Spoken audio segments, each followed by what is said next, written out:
intended for mature audiences. The views and opinions expressed are those of the panelists and do not reflect in any way those of the podcast partners, sponsors, or affiliates. Enjoy. Hi, this is Michael Buffer, and you're listening to the Voice of the People. Let's get ready for Boxing Voice. Are you running as well? We don't run. We don't like jogging. I don't do no jogging. You know, we do everything fast. We want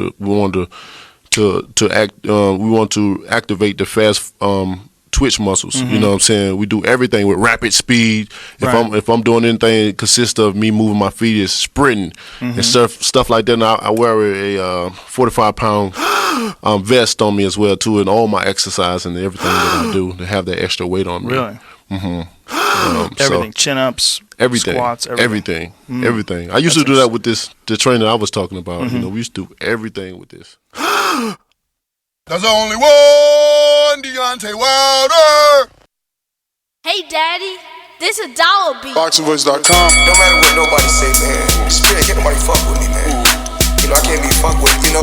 Dollar D Beyonce Productions. Whether you pay to see me win or you pay to see me lose, you're gonna pay. Fuck it, the kids still gotta eat. I don't have to watch, you know, any footage of a fighter. I mean, because I'm Floyd Mayweather, everybody gotta watch me. I knew eventually I was gonna have to fight Oscar over. I feel like he was straight up and down, no special effects. ThaBoxingvoice.com. How can Canelo have the biggest deal? Your deal is for $300 million, and I made $350 million just in one fight. And you're fighting on the app. ThaBoxingvoice.com. I'm a king, okay? I eat a feast. Every time I eat a feast. And when I get up from the table, I don't give a fuck who get the leftovers. At the end of the day, follow my green print. Dollar D Beyonce Productions. ThaBoxingvoice.com. Ain't no other sight in the game to see the boxing voice. Good morning, TBV. Welcome back, ladies and gentlemen, to another morning edition of the Boxing Voice Radio. Hashtag TBV podcast, wherever hashtags are used. I am your host, Nestor Gibbs, joined alongside Michael Gross, the boss, and we are back with another one. Joe Rogan kind of debunks Wilder's excuse in a 2018 interview. Coming off the first Tyson Fury, fight, it seems that Deontay Wilder has told Joe Rogan that he trains with a 45-pound vest. You just heard the audio. So we're discussing how much did the costume come into play in this loss, or is it just an excuse? We're going to have Brad Goodman on the show, top-ranked matchmaker. And we're looking to get a strength and conditioning coach on the show. I'm waiting for an answer back. But we are here to discuss audio of Wilder explaining to Joe Rogan that he trains in a 45-pound vest and does all his exercises to activate the fast twitch muscles. He even goes as far as doing squats and pull-ups with the 45-pound vest. So the detractors are saying, how in the hell can you lose your legs in a 15 to 10-minute walk and you're telling Joe Rogan that you've been training with a 45-pound vest? So this is what we're going to talk about. This is what we're going to debate, and we're going to see, can we make some sense of this? Heading on out to Indiana. Before I do that, 1-425-569-5241. Press 1 time. Voice your opinion right here on the Voice of the People hotline. Don't forget to add Nestor Gibbs on Skype to be part of the conversation if we decide on using that. I speak it, believe it, receive it. Speak it, believe it, receive it. Speak it, believe it, receive it. I can't say it enough. I speak it, believe it. With the scamp, 2 attempts, handed bands over. Sicko hit, shot and miss, 2 to stand over. Breadwinner, huh? Look who in the building. Let me check my Instagram. I might be at 1 million. And I'm in. ThaBoxingvoice.com. Yo. Good morning. Big ups to everybody out there in the TBV universe. Back with another one. Honestly, I can't even believe that this is a topic, but I guess we'll break it down and get into it. What's going on, Ness? What up? Why can't you believe it's a topic? This is like all over the internet. It's a direct contradiction, no? I mean, I guess I just don't see the what's the word I'm looking for? The significance of it at the fight. I already told you guys last show that costume excuses don't matter to me. A loss is a loss. Tyson Fury on the night was a better guy. So people finding the old video clips to say that he had a 40-pound cost or trained in a 40-pound vest, to me doesn't really matter, because in my original opinion, the costume as an excuse shouldn't be made. But how is this any different than? Nah, boxed 12 rounds and ran. Don't respect that. And I think, honestly, I think he might beat Deontay Wilder next time they're out. That's just my opinion. And then that elevates it up once again. I think Tyson Fury would fight me quicker than Wilder would. So if that's the case, I want Fury to win because I just want to fight. And I think to have that fight here on British soil is, man. Just keep listening. Imagine that, like, I would even, if you need me for sparring, we're going to fight. That's actually the wrong clip, is this one. Did he impress you in that Klitschko fight, Fury? In his evasive skills, at least? Nah, boxed 12 rounds and ran. Don't respect that. As I always said, like, if I'm the king of Dubai in the olden days, and different empire comes to take my territory, you don't come and steal my treasure. That's what Fury done. I think he stole the belts from Klitschko in a sense, like he just boxed and moved. I know it's the art of boxing, but I always said that you come to slay the king. You look him in his face, you know, and you take what's his, and that's what I think means. And the only reason I'm bringing that up is because this is exactly what came out once AJ found the different manner of fighting. You know, we ourselves use this audio clip to show our listeners that, you know, something that he turned his nose at, something that he was against. When Fury did it in the Vlad fight, he turned around and used the same style and was okay with using that style in the Ruiz fight.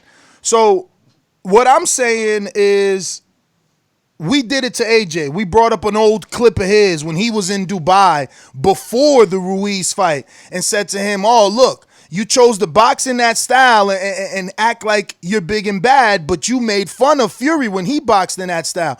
So this is no different. It's like you're saying that this costume is heavy, but here you are on a very big podcast saying that you train with 45 pounds. For you to say that this has no significance, I mean, you know, I don't get why would you say it. Like it's obviously fucking evidence. Yeah, to me, it has no significance at all.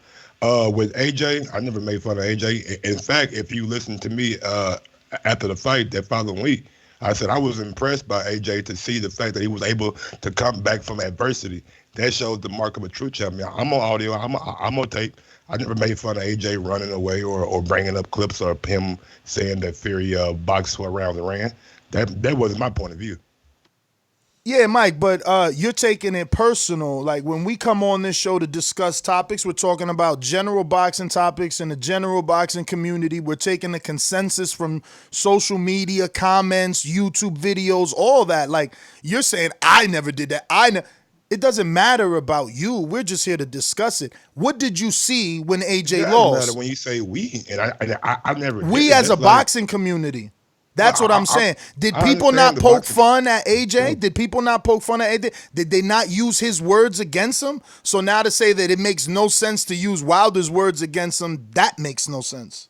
Yeah, I don't do that to people. I don't like try to pile up on them when people are down. I said it against. Like I don't know how more consistent that I can be. You know what I'm saying? But it is what it is. If y'all think that the 40-pound weight vest on Joe Rogan has some significance to the fight, I don't think it does, man. Look, man, at the end of the day, Tyson Fury, the Gypsy King, was the better man on the night. We can all get to that point and admit that Tyson Fury was the best man on the night, you know what I'm saying? He got back to England, received a king's welcome, you know what I'm saying? Big ups to everybody in the UK for showing that brother some love. But other than that, man, Deontay Wilder had a loss.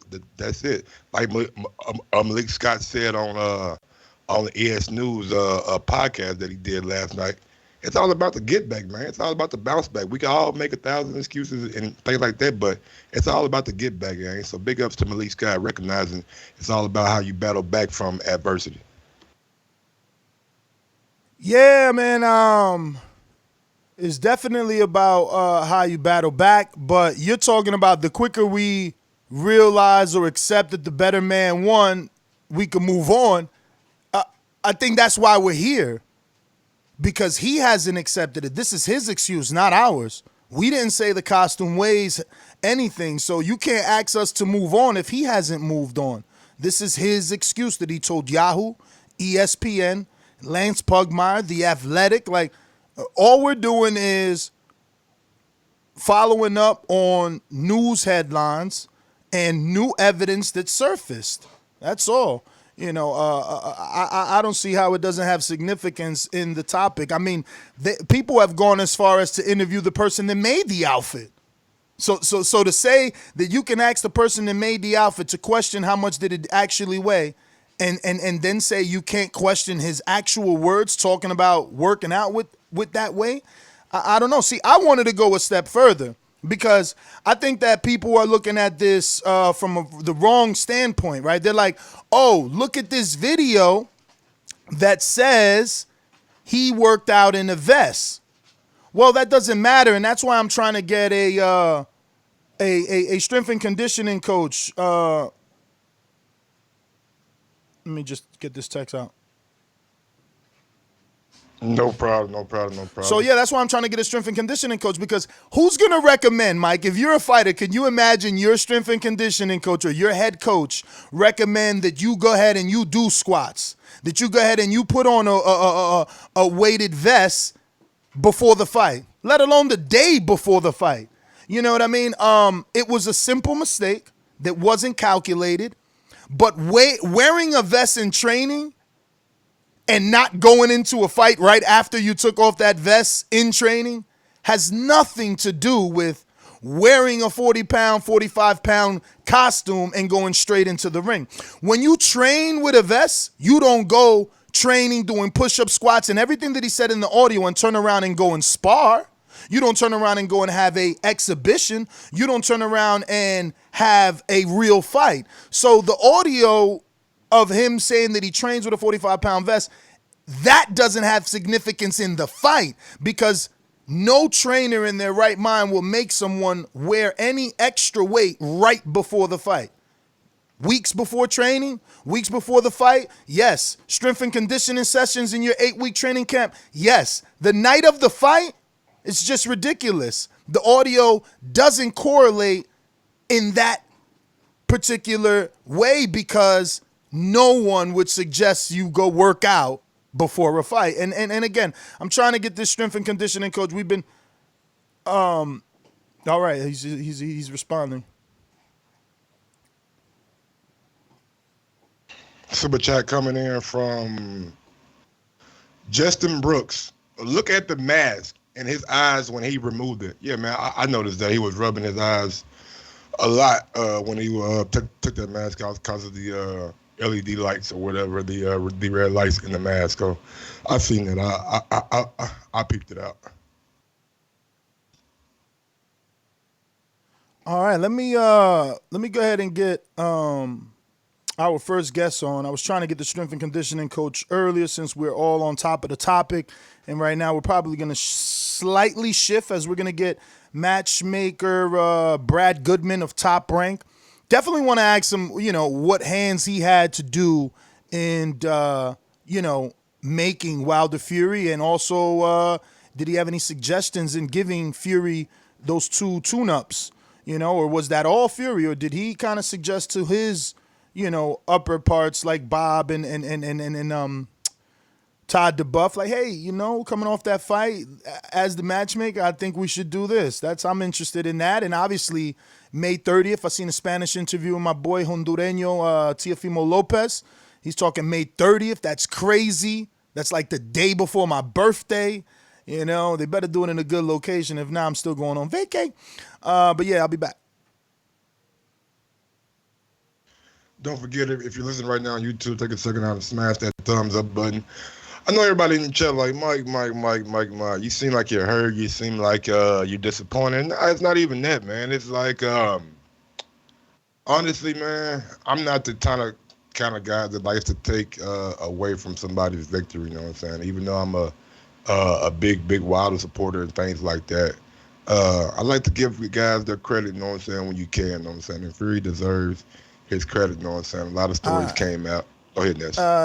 He's gonna call me back, Brad Goodman. He's traveling today. He should have been in Miami, but he's traveling to the airport now from Vegas, so he's up early. It's got to be 6 in the morning. No. Miami, they got a fight out there, right? Some top-ranked kids. Okay. Yeah. Xander Yayaz, maybe? Xander, I think, is fighting in Puerto Rico, last I checked. I'll big ups to Xander, you know what I'm saying? Yeah. Ain't he from? I don't Yeah, he's definitely Puerto Rican. Yeah, okay. But he's from Orlando. And as far as strength and conditioning coach, we're going to have Angel Memo Heredia, very famous strength and conditioning coach in the world of boxing. And we'll just ask that simple question, man. You know what I mean? Look, I'm about to have a Border Wars fight. Should I go put on a 45-pound vest right before the fight? See how my legs feel, you know what I mean? But yeah, man, I guess we'll open up the phone lines until we get our guests. You know the number to call in, 1-425-569-5241. Press 1 one time. Voice your opinion right here on the Voice of the People hotline. Yeah, man, Mike, anything you want to add before we go ahead and move on to callers? The rematch is going to be epic, man. Third fight, the trilogy, is going to be epic, man. Just wait. Just wait.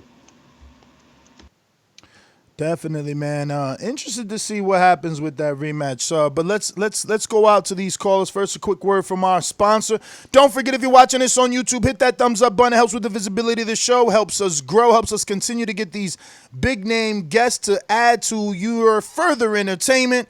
And obviously, it's the most positive and free way to support your favorite podcast. We're here 7 days a week, multiple times a day. Catch us on iHeartRadio, TuneIn, Stitcher. We're everywhere that podcasts are definitely at. So check us out. And yeah, man, let's get out to these sponsors.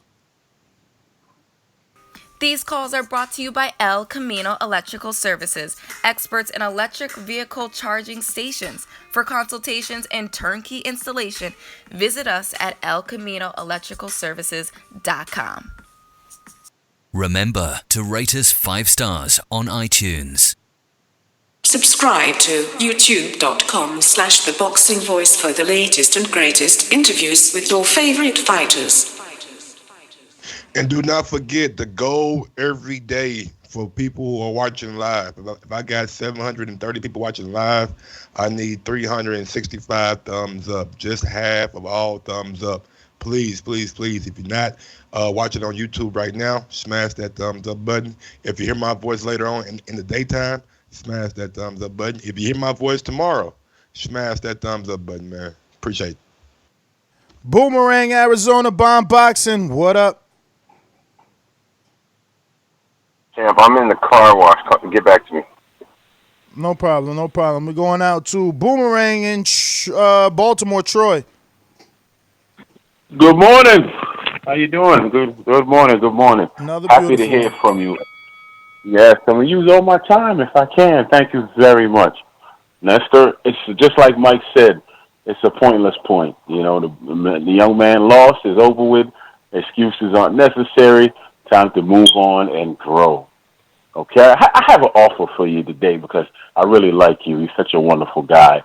You might as well put me on the show because when I was listening to you talk this morning, you're trying to come off like Barnum and Bailey. I don't know if you know who he is. He famously made the comment, "There's a sucker born every day," and that's what you're trying to sell with this 40-pound whatever. It's not going to happen, Captain. He lost. and there's no way around that. What am I selling? If anything, I am further proving that his excuse was just that. I'm showing you an interview and audio from 2018 where he said he trains with a 45-pound vest. The problem is that you are not too intelligent, man. So, you know, it's hard to hear you and hard for you to hear others because your brain doesn't work properly. But, Mike, take over. I'm going to get Brad. Looks like he's ready, I think. Oh, okay. Troy, sorry, man. Great call, though, know what I'm saying? Great call. You always have a thought-provoking call when you call in. It's not thought-provoking. My man don't listen to what we say. He doesn't read the description or the title. He just comes in with stupidity. He never makes a solid point. He doesn't watch current events or current fights. I mean, he's a historian, man. He's a sad excuse for a boxing fan. He's just a bitter person. He's a bitter person I've heard that, a lot of sad excuses for has said ridiculous things. Listen, people want me to wipe yolk off my face because I said Wilder would beat Fury. So why is he even still breathing? He said Dominique Brazil would beat fucking Wilder. You know what I mean? So the level of boxing IQ is on a whole different stratosphere. But, you know, let me get to Brad. Hey, man, people always have their opinion. I know some guys called in and said Gerald Washington was going to beat Charles Martin. When I told New Jersey. Told you guys like verbatim, putting money on Gerald. Like, don't do it. But it is what it is. Like, everybody has their own opinion, you know, and have their own way that they like to think about the sport and the way they like to dissect the sport. That's what makes the sport great, you know what I'm saying? And the fans great because we all got different perspectives. All right, ladies and gents, we got a special treat for you. Brad Goodman, matchmaker at Top Rank. Brad, man, I want you to know that I've been secretly a fan of you for about 8 years now and dying to interview you and just, I don't know, how'd you get started? But before that, first and foremost, thank you for taking out the time to come on the program, talk some boxing with us. But yeah, that is my first question. How did you get started as a matchmaker and with Top Rank? Oh, thanks, Nestor. I appreciate you having me on. Well, it's a long story. Started back in 1983. My father's friend, he was the lawyer of Bob Arum's best friend at that time. His name was Stan Hoffman. He managed a couple fighters by the name of James Broad and Joe Manley. They were some decent fighters back in the early 80s. James Broad was a heavyweight.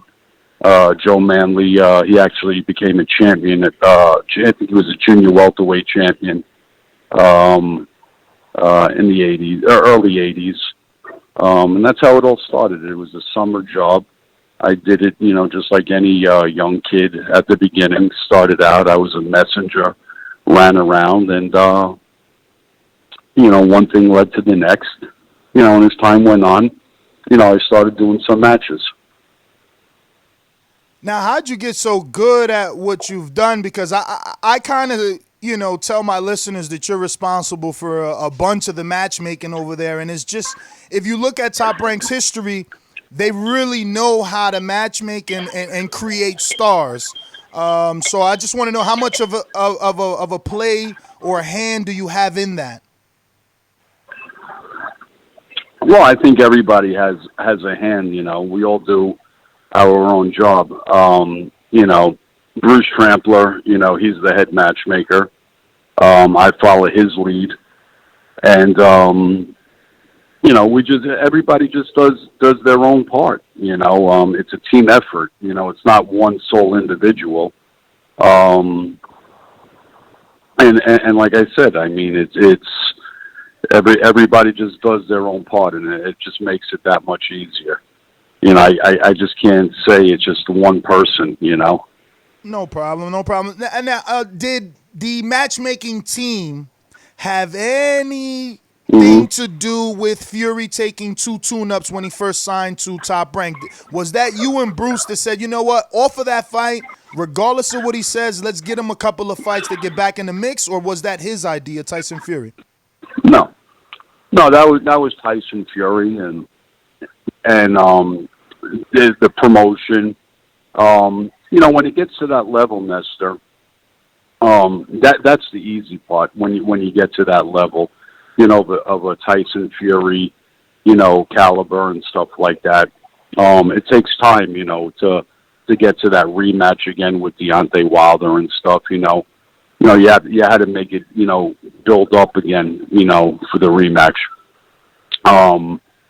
So no, it wasn't, a thing where we said you needed, to get two more tune-up fights or anything like that.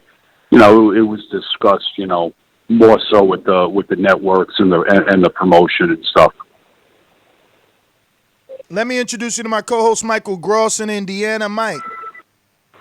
How's it going, Mr. Goodman? Good morning to you. Hey, Mike, how are you? I'm doing pretty good. My first question is kind of a funny question. Have you ever heard of the term top rank diet? No, I haven't. Some of our listeners tend to think that Top Rank is very good at building superstars, but sometimes they match their superstars up in matches that are more leaning towards the superstar way, more so than the competitive way. What would you guys say to that comment? You got to give me an example. Let's say Terrence Crawford, and some people think Jose Benavidez wasn't a very great opponent. Well, listen, I mean, you can't knock Terrence for who he's fighting. I mean, Terrence will fight anybody. I mean, it's the opposition that's put in front of him. He's willing and able to fight anybody, so-called that's on the other side. I mean, we've reached out, to the Danny Garcias, the Keith Thurmans, the Errol Spences, and those guys. Terrence isn't running away from those guys. I mean, why are we getting blamed for not fighting those guys? I totally agree. My next question is, though, how hard is it to find Terrence a legitimate opponent? I heard names like, Bob said Kell Brook could be a possibility, and maybe a Manny Pacquiao fight could be a possibility too. Well, there's talk about those things, and if it happens, it happens. I mean, listen, the fact is, we have certain guys at welterweight. Al has certain guys at welterweight, and hopefully after last Saturday, everything, we all work well together, and maybe things, can happen now. But at the end of the day, even before last Saturday, we've tried to work on these things, and it just never materialized. But for anybody to say that we fed Terrence soft touches or anything like that, Terrence was given the guys that were presented to him. But at the end of the day, he's never turned down anybody that was put in front of him. He's willing and able and capable of fighting anybody that's in, the top 10, and he'll never back down to anybody. He's the best pound-for-pound fighter out there today.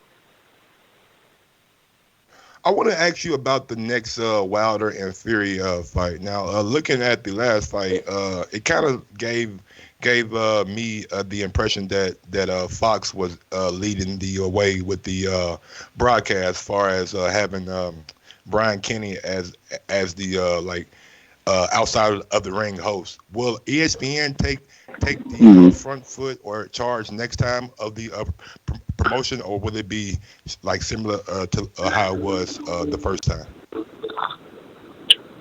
Mike, that's a good question. I don't really get involved in that stuff. I just do the matches and stuff. So I really can't even answer that question. I wouldn't know. So, as a matchmaker, when did you know Teofimo Lopez was ready for Richard Comey? And as the matchmaker, did you expect the outcome to go the way that it went?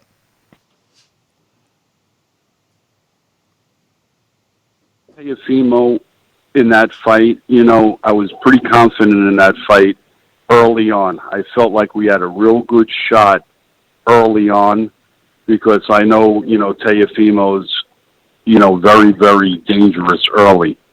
Has great offense, devastating punching power early. The other guy is, a slow starter. You can catch him real early. But as the fight goes on, Richard, gets warmed up, gets more dangerous as the fight goes on. That's where I was a little bit worried. But early on in the fight, that was my prediction. I saw Teofimo winning real early, but if it went the second half of the fight, that's when I was going to be worried. But I was very confident early on in the fight. Was anyone in the team reluctant, or was everyone on board? Like you said, it's a team effort. Was everyone on board? Like, yes, it's time to put him in the ring with this champion. I think, Nestor, that's a great question, and a lot of people ask us that. I think the Teofimo crew, the kid, the dad, the manager, they were all on board early. They were ready to fight Lomachenko, in their third fight. I think as the promotion, I think we probably would have waited maybe a little bit. Not that we lack confidence or anything like that in him, because we have a ton of confidence in Teofimo. I think maybe we would have waited maybe 2, 3, 4 more fights, just to see him go a couple more rounds, in his career. The fight previous to that, he went, the 12 rounds, with the Japanese kid, which, even though he didn't look great, it was a good learning experience, and that's how you get better, by going rounds and stuff like that. And we probably wanted to see him go, a couple more fights like that where he would get more rounds. But they, the team, they felt good about it. They were ready. We probably would have wanted, like I said, maybe 2, 3 more fights like that. That still doesn't take any confidence away from, what we believed in him or anything like that, because we believe, he was ready to be a champion. Just like we felt like, guys like Shakur. There's certain guys, that we have that we believe, 10, 11 fights, they're ready to rock and roll, and become champions at that time. Were you ever given any, instructions to look into Devin Haney? I know there was some interest from Top Rank early in wanting to sign him. And if you were given that instruction, do you think that he's a, and I quote, good little prospect, or you think he's more than a prospect at this point? Because I was in Mexico, Cancun, and Carl Moretti said, that Devin is a good prospect, and that they're not avoiding, they being Vasil and Top Rank are not avoiding Devin.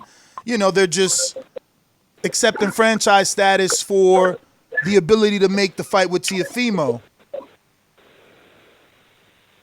But obviously called him a good little prospect. So it almost felt like... Well, he's not a good little prospect. Yeah, he's not a good little prospect. He's a very, very good fighter. And I'm going to give him his props. At the beginning of his career, I think I did like his third fight, maybe his fourth fight. And we were going to maybe do something with him. And the father, Bill, he decided, to go another route and build his career and go the Mexican, circuit and build his career up that way, which was fine. And then there was some talk, and it just didn't work out, and they went with Eddie Hearn. I just, I wasn't really that impressed early on in his career. I felt like he was just, I don't want to say a guy, but he was decent. But as time went on, I started watching him on the show boxes and stuff like that, and I started seeing that he was getting his man strength and stuff, and I said, man, you know, this kid is getting really, really good, man. And as time goes on, you know, he's even going to get stronger and stronger. And once he gets the full-fledged man strength, this kid, he's going to be a force to be reckoned with. So I won't consider him I wouldn't say he's a good little prospect. I'd say he's a real solid fighter. And as time goes on, you know, he's definitely going to be, you know, definitely be a force to be reckoned with, you know. I'm so glad that we got you on the line because I need some inspiration. I need some kind of something to look forward to. I got a 2-part question for you. The first part is if Inoue, the monster, is able to beat Casemiro, are going to be able to see a undisputed fight with him and the other champion? And also, how long do I have to wait before I see Josh Taylor and Jose Ramirez in the ring? Well, yeah, I definitely those two questions. I think definitely you'll see the unification. You know, after Inoue and Casemiro fight. You know, I think definitely that can happen. And then as far as Josh Taylor and Jose Ramirez, you have Jose Ramirez fighting Victor Postol on May 9th. Let's get that out of the way. And Taylor has another obligation going on May 2nd. With the Thailand kid. So let's see what happens after that. You know, both of these guys have to win, and then I believe after that, they'll definitely be fighting. Do you think people understand how good Inoue is, or do you think they see him at a smaller weight and they just like he's a small guy and not really paying him much mind? I think to the real hardcore boxing fans, they can appreciate Inoue, but just to the average Joe Blow, he's just one of these little guys that nobody really cares about. But I think once, he fights on April 25th and starts getting some exposure, and now that he's going to be on the ESPN platform, I believe, people will take a little bit more recognition and, and take some, some interest into his performances. Which, listen, I mean, he's fighting a real solid guy in Casemiro. It's a hell of a fight. Absolutely is. He coming off a big time win over Tete that surprised a lot of people. Yeah, absolutely. So as a matchmaker, though, I mean, you weren't a little bit like, the monster just went 12 with a 37-year-old Nonito Donaire that someone top-ranked didn't adore at the time of his prime in Rigondeaux. I mean, he did a number on Donaire. But I'll tell you, Nestor, that's another funny thing. This had nothing to do with the matchmaking department or anything. That was more TV and the promoters. So, that's what the fans and the other people should know. That when you're at that level, the matchmakers have nothing to do with that. So basically, you didn't like that fight for him. No, it's not. No, listen, I'm fine with it. They'll ask us our opinions and stuff, but when you get to that kind of level, it's really the networks and the promoters, dealing with it. Anybody can think of, Inoue and Casemiro, or Casemiro, I should say. Now, forgive me, I forget my guy's first name, but Robici, he lost in his first fight on Top Rank. How much more careful have you guys been at matchmaking Robici in certain fights? Robici Ramirez. Not at all. Yeah, not at all. We actually became more aggressive. If you noticed, he's fought better opposition since then, and he's prevailed. He's looked better. I don't know if you guys had the opportunity to watch his last fight, but he looks sensational. You know, he's better than ever now. I think when he turned pro, guys, he was so. I don't know. I don't want to say, you know, unmotivated or whatever, but I just think maybe like because it was his pro debut, nerves. Maybe he was wrong with the wrong people. But he has a new team with Salas and, you know, people in Vegas, has great sparring. He has a new frame of mind. I mean, the kid looked absolutely sensational last week. He's the real deal. He's going to be something special. Forget about that loss. We tried to do the rematch right away.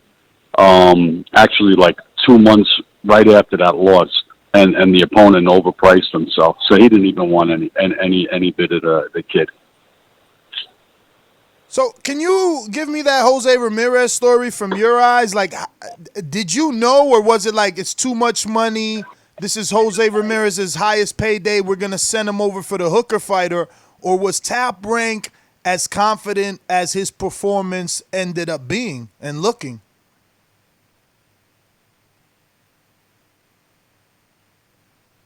Did we lose you?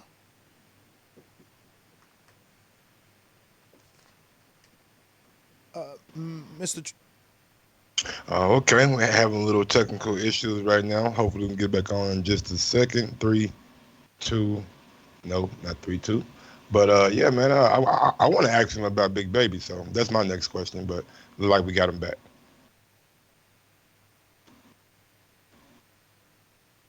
Okay, maybe not. Don't forget, smash that thumbs up button. We are at 866, so I need 433 thumbs up. Please, people, you guys know that thumbs up help the visibility of the show, helps bring more and more people in, and helps get our audience bigger and bigger and bigger. So hopefully one day, you know what I'm saying, we can have that in studio kind of feel. But as far as Jose Ramirez, I in my honest opinion, I just think that they thought that he could get the job done. Mike, but all right, we got him on. Yeah, I'm here. All right, so yeah, I was just asking your thoughts on the Ramirez hooker. Were you as confident as his performance ended up looking? Well, I thought it was going to be a very, very solid fight. I think, Maurice Hook is a very capable guy, but yeah, we were confident that Jose would win the fight. Jose actually became a really, really solid guy, you know, from a guy that, you know, just, you know, started, you know, out in those little Fresno, areas, and it wasn't in big arenas at first, you know. He became a tremendous attraction, selling out big arenas, you know, fighting ordinary guys, and, you know, beating Amir Rahman, you know, the Maurice Hookers. He's fought some really, really, you know, top-notch guys. So, absolutely, you know, we had a ton of confidence, you know, going into the Hooker fight, but we all were realistic, knowing that it was a real solid fight. And to Jose's credit, you know, he wants to fight everybody, from the Josh Taylors to the Regis Prograises to all those guys. I kind of want to shift gears right quick to a heavyweight that you guys just signed, Jarrell Big Baby Miller. I want to know the plan for Big Baby. Is it the plan to get him back in the ring against a top 15 opponent, or since he's been off for over a year, just to get him back in the ring and get some of that ring rust off?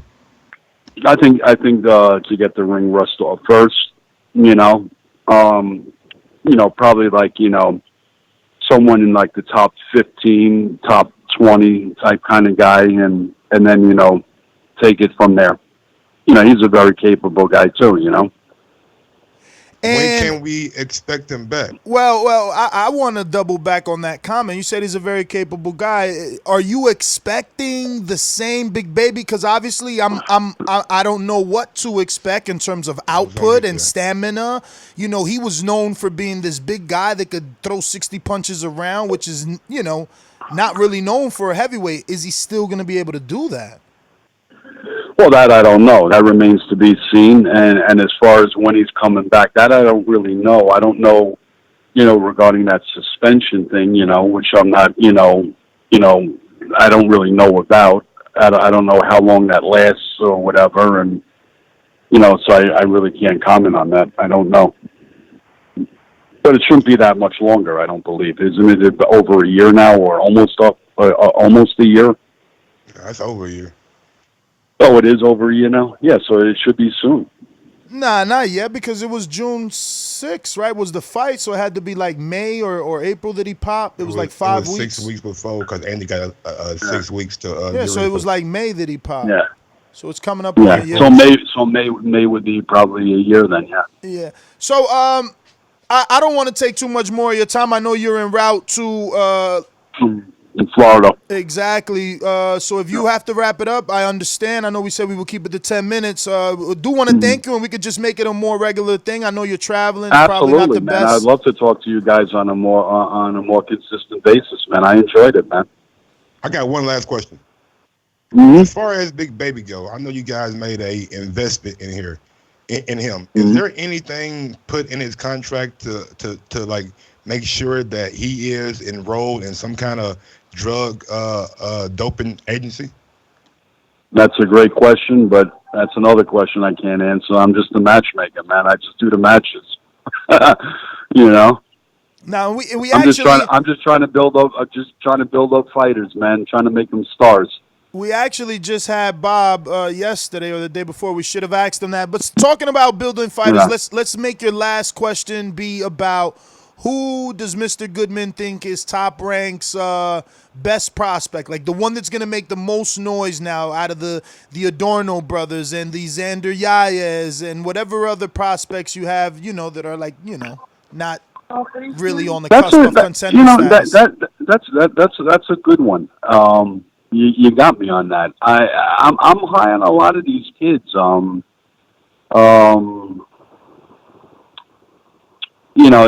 kids that I'm going down to see on Friday night in Kissimmee, I like Orlando Gonzalez. I like Henry LeBron.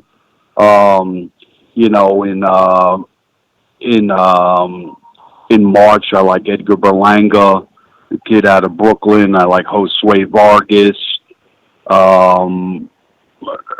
There's a lot of kids. Crawford has his kid, Steve Nelson.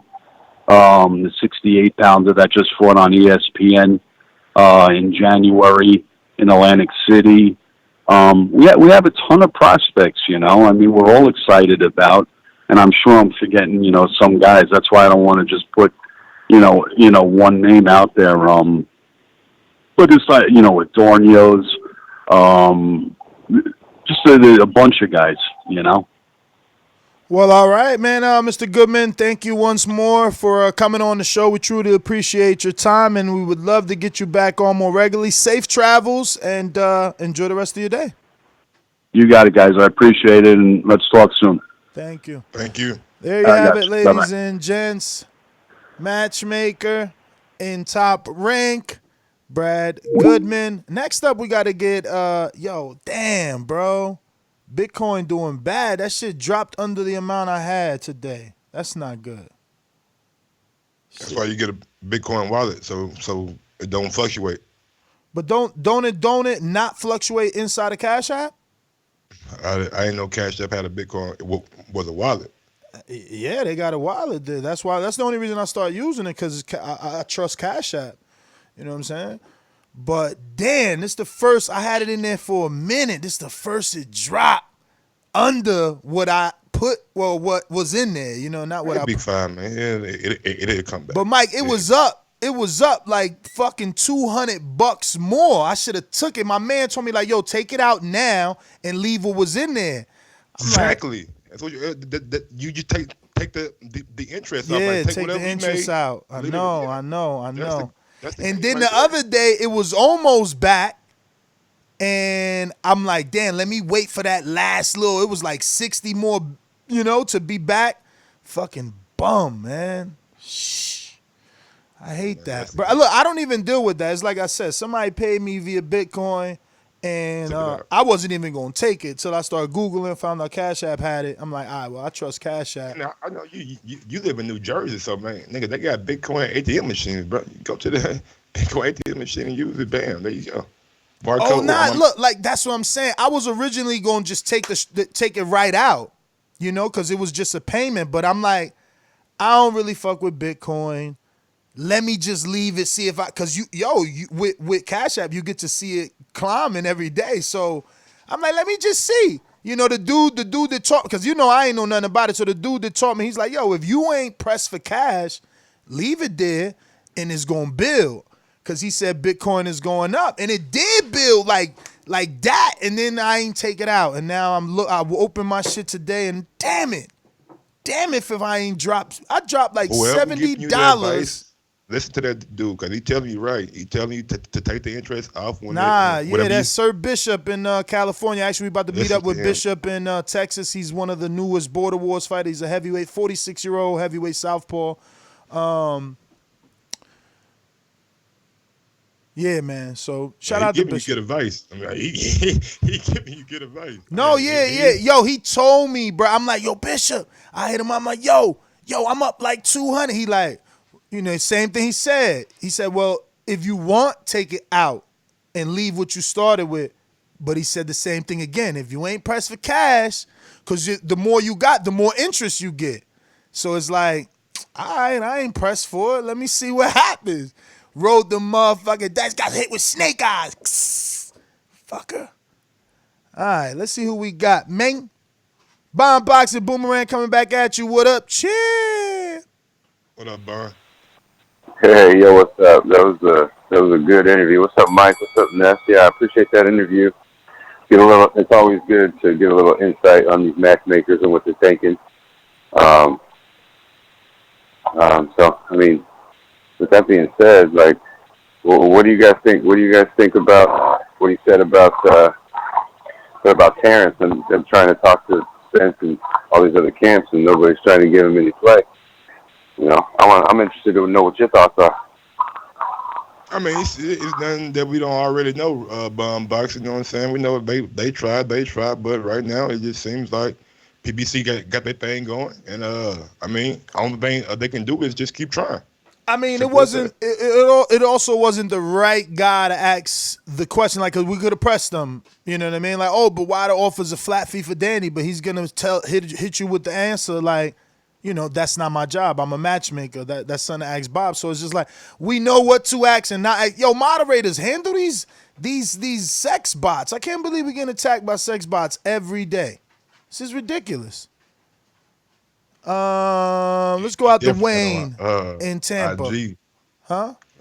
IG sex box be on a whole nother game, boy. They all in your inbox. I never seen it on YouTube. That's crazy. Oh shit! Yeah. And it's blocked already. How the hell is it blocked and you can still comment? That's crazy. Wow. That's new. Unless one of the moderators blocked her while I was about to block her. I don't know. Let's go out to Robert. Rob the Genius, what up? Yo, what up, Mike? What up, Ness? What up, guys? Whoop, whoop. What up? Yo, I just wanted to check in. Fight week. Yo, first off, podcast today was fire. Yo, Border Wars this Saturday. We getting it in. We're going to see all the guys. We're going to see Bishop. Everybody. Matt Garces getting slept. That's a fact. That's my call. Thank you. Promotion at its finest. Thank you, Mr. Genius. Talking about, don't forget, if you want to catch Robert the Genius take on Matt Machine Gun Garces from Texas, you're going to have to tune in to patreon.com/ThaBoxingVoice at the $5 level to check out Border Wars. It's going to be action-packed, 4-camera angle. Plus, we'll also have a professionally edited version coming out same night.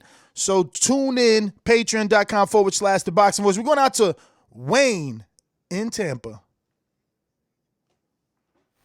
Man, that's a big statement. What? Matt Machine Gun got a lot of hands. He's gonna be coming at you. I'm just saying. Yo, listen, Matt, listen, Matt hasn't been showing. Matt been in shape since yeah, way but back Mike, he ain't been showing no sparring. You know what I'm saying? He could be hiding it to keep the element of like surprise, but But Robert has been submitting Spawn. He's a dog. No, he's a dog. He ain't got no skill. He ain't got no skill, but he is a dog. He gonna let them hands go. No, I'm just saying skill in the technical sense. Like he's not gonna be, a Callum Johnson, like high guard and straight punches. No, he's more Margarito-esque, but I would say, matter of fact, he is a stronger version of Omar Figueroa, because Omar Figueroa was like 135, 147, punches from different angles, like nothing where it's traditionally supposed to be. Like the head ain't where it's supposed to be, the feet ain't where it's supposed to be, but it's just, and that's the thing. I'm excited for that fight because he's getting that dog spawn, right? He trains with Dylan Price, who's a TMT fighter, promoted by TMT. His father's also a manager, David Price. Manages other fighters like Emmanuel Taylor and a lot of those DMV area guys. And, so he's a white boy training in an urban gym. So he's getting that dog work, you know what I'm saying? And he's putting out all 3 rounds. Like, there's no fear in this kid. And where Matt is giving that energy, he's more like, I'm not going to show y'all what I got. Here's some fake sparring looking like I'm playing with little kids in a karate dojo. So he's ruining the betting lines for himself. But, maybe he wants to put all the money on himself, right? It's like, make the betting lines think Rob's the favorite because you leaking out whack-ass video.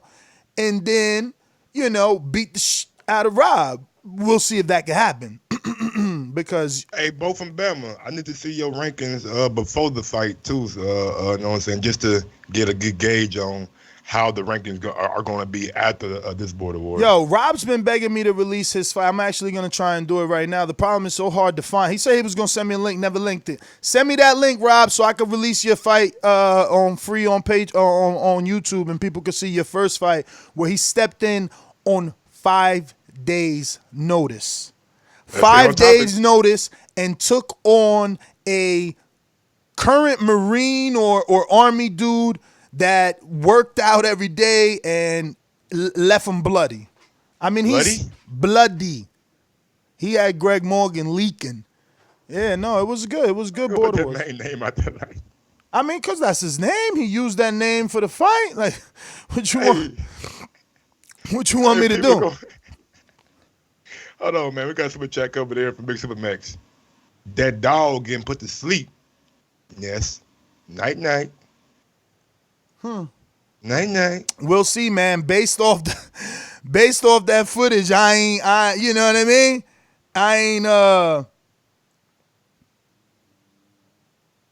You ain't a believer. We got a super chat coming in from Big Super Max again. Troy versus Ness every morning would be epic. Texas C got one coming in and says, question for the listeners. What's the first name you think of when you hear Big Dawson? This guy, I swear to God. And we got one coming in from Clifford Fetus. Coronavirus got everything dropping. LOL, stocks, etc. But yeah, man, head on over to ThaBoxingVoice.com and sign up. We're going to be doing 4 Border Wars a year, minimum 3. This is, we definitely did 3 last year, and we're starting off right by doing 1 in February, which leaves us plenty of room to do 3 or 4. Looking like some of the locations could be, for the next are Florida, Jersey, and the Dominican Republic. None of those are guaranteed. Those are just locations other fighters have been throwing around. But yeah, let's get back out to Wayne in Tampa, Florida. What up, champ?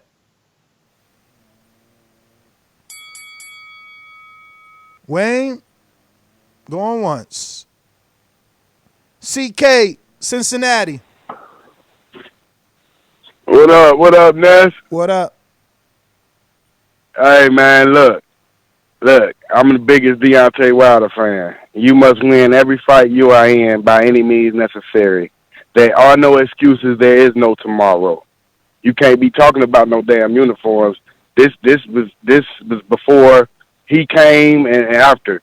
Just take your loss like Lomachenko and Anthony Joshua. They told you how to lose, right? Right, Ness? And he was a better man. I get him next time. What you think? Or do you like excuses?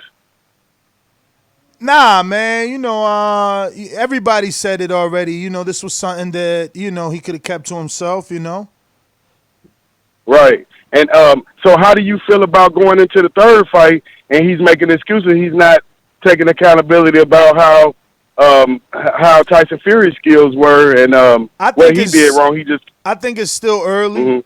I think it's still early. Okay. You know what I mean? Emotions are high, but CK, let me get to some other people. Emotions are high right now, so I think, you when you never lost and you talk as bad as he does, you searching for answers right now. You're searching for reasons. So, there's a phase in the process that he's got to go through. But like everybody, I believe he'll be back. You know what I mean? He told me he'll be back. And it just takes some time. We got a new caller in the 832. New caller in the 832. Who's this? Man, it's Tyler out of Houston. You said Ty? Tyler, what's going on, H-Town? Yeah, out of Houston. Tyler. Hey, what's up, man? I was saying a lot of people, man, they saying they want to see the third fight because they want to see how Wilder respond to adversity. But I'm like, y'all realize he didn't win the first fight. The second fight, we were supposed to see how he responded to adversity, man. We saw how Tyson Fury responded. He went to the gym. You know what I'm saying? He learned some new moves, man. It seemed like Wilder, he responded by trying on outfits, man, to see what he was going to wear in the ring. And with these excuses, it don't look like he going to work on nothing new in the third fight, man. He going to come in there with that same tired right hand because he don't believe that he lost because of his fundamentals. So, I want to see the Anthony Joshua, man. That's all I got to say. All right, champ. Thanks for calling in. We got a super chat from Mr. Hill. Says AJ made thousands of excuses. He said he had health issues. He said his groin guard. He said the ref was the problem. Go to the Daily Mail UK article. All right, we're going out to shit. We got Boomerang in the building. You know how these bitches is in the sport. Total disrespect. Kid has no class, no style at all. I'm a gorilla, I'm a dog. I'm a dog, I'm a gorilla. The smartest thing you can do is to stay away from Derek. It can't be the boogeyman if I'm chasing him. You want to bet? You can bet 100,000 on that. Let's bet $1 million. Easy. Let's bet $1 million. Yo, good morning, Mike and Ness. Buenos dias. Hey, shout out to all the real Deontay Wilder fans and for all the delusional ones, and y'all can just kick rocks. Deontay Wilder definitely deserves the opportunity regardless of what excuses comes out, because every fighter got excuses after a match, whether we want to validate it, whether we want to take it serious or not, whether it sounds funny, like a 40-fucking-pound vest or whatever. He definitely deserved the opportunity to see what he do and bring in a rematch. That's why I was in the contract before anything go on talking about unifying, because just yesterday he was the most fierce man in the sport. Second of all, great interview this morning with Vince Friedman. All that top rank diet could be put to bed, huh? Why? Huh? Why? The guy just told you. The guy just said it clear and dead that he Terrence Crawford not turned it down, and then they sent out and made offers to guys that got declined. So what else need to be said? This second call. Listen, Joshua. We just said that we couldn't dig into him because he's a matchmaker. He's not the promoter or the manager or anything. The person that sends the offer. He okays the fight. He says, "Yeah, I think Terrence could win. I think it's tough for Terrence. I think it's easy." That's his job, not to send the offer, the $3 million flat offer. Like, you guys are delusional, man. Like, Wilder just got paid $25 million. When AJ fights dudes, they get paid over $5 million. When Canelo fights dudes, they get paid over $5 million. If Crawford's on that level, and that's what y'all saying, You know, oh, he got 2 Ring Magazine belts. Oh, he undisputed. Oh, he this. Oh, he that. He got to send them big dog offers. Ain't that what you tell me about Canelo? Now the shoe don't fit. Only Crawford could be a big dog sending out bullshit offers. Come on, dog. Like, you got to get off that Crawford train, bruh. That's crazy, man. You got to, if you want fights, you got to open up your mind, because ain't nobody gonna. You could see that right now. Wilder was never fighting AJ based on those offers. And then even when he took low offers, they still ain't make the fight. Like, it's all about offers, man. You know, the problem is that y'all want a big fight, and then at the same time, y'all want to shit on the opponents that's out there. So it's like, oh, man, nobody want to fight Crawford. Fuck Danny Garcia. He ain't even got no belt. Come on, Danny can't. But then you want him to take a $3 million flat offer. It's like, bruh, like, you know, you got to come at it from a whole different level, man. If you want to fight, it ain't fuck Danny Garcia. It should be like, yeah, man, we need Danny. That's a big fight, you know. Whatever your thoughts are within, keep them to yourself. You and Crawford, no. Y'all gonna beat Danny, right? Let him get that fight that he needs to build his popularity. Because that's what Wilder did, right? He got the fights he needed to build his popularity. The thing is that y'all believe he's popular, but the fights ain't translating. The numbers ain't translating, you know what I mean? When it's time for him to do a super fight, it don't work. Like, you know, he's good on television, but it ain't working on pay-per-view. So, you know, you got to kick out some dollars, man. Just like they had to. Look at all the money on the table for this fight. Look at all the money on the table now for the next one. They talking about, we reported yesterday on $520 million, bro. Like, a big fight is big money, man. Bernard for Oscar, bro, made $10 million. Like, that's just the way it is, man. Big fights are big money. Let me see what we got. We got let me go down all the way here. Up, yep, because there are boomerangs and stuff. It just be popping up. We going out to Texas. JD, motherfucker.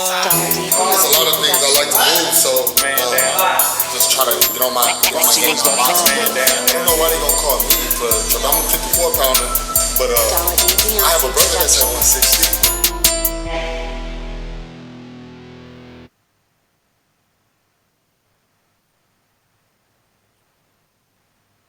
Because, I called in because that one guy, I think he was from Houston, man. That motherfucker literally made me bust out laughing when he said Wilder was trying on suits and shit, but instead of getting ready for the fight. But yeah, man. As far as the 40 pound thing, and then the audio coming out with him saying he trained with 45 pounds. That's all he do. Listen, man. All Wilder need to do, say fuck it. That fight happened. I'm not even talking about that. Don't say nothing else about that fight, because everything he's saying is making it look worse. So get in the gym and tell us about what you're gonna do in the next fight. You know what I'm saying? Don't even worry about that fight. That shit already happened. So stop making it worse. And shout out to Mark Brazen. Don't get rid of your team. Add George Foreman if you want to. It don't do nothing but help the publicity. So that's all I got, man. See y'all tomorrow. Yes, sir. Catch you there, brother. Catch you there, man. JD also going to be in Border Wars taking on a very dangerous opponent in Donnell. I'll fight anyone. Fernandez, a.k.a. Iron Flower. It's going down, man. Looking like we got another boomerang on the line.